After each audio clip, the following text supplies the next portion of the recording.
Ang mabuting balita ng Panginoon ayon kay San Juan. Papuri sa iyo, Panginoon. Noong panahong iyon, marami sa mga nakarinig kay Jesus ang nagsabi, "Tunay ngang ito ang propetang hinihintay natin. Ito nga ang Mesiyas," sabi ng iba. Ngunit sumagot naman ang iba pa, "Maaari bang magmula sa Galilea ang Mesiyas? Hindi ba sinabi ng kasulatan na magmumula ang Mesiyas sa lipi ni David at sa Bethlehem na bayan ni David ipanganganak?"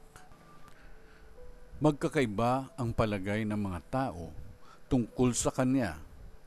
Ibig ng ilan na dakpin siya, ngunit wala naman nangahas humuli sa kanya. Ang mga kawal na bantay sa templo ay nagbalik sa mga punong saserdote at sa mga pariseyo. "Bakit hindi ninyo siya dinala rito?" tanong nila sa mga bantay. Sumagot sila, "Wala pa pong nagsalita ng gaya niya. Kayo man ba'y nalinlang din?" tanong ng mga pariseyo.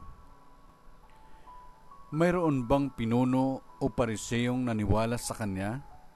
Wala.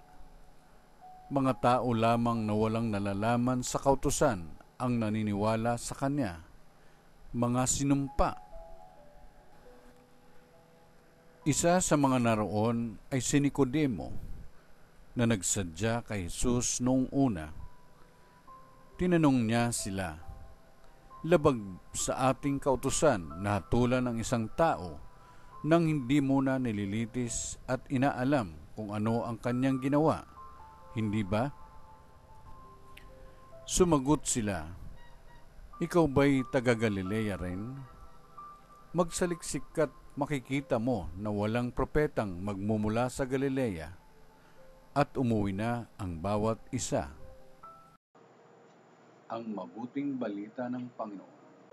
Pinupuri ka namin, Panginoong Hesukristo.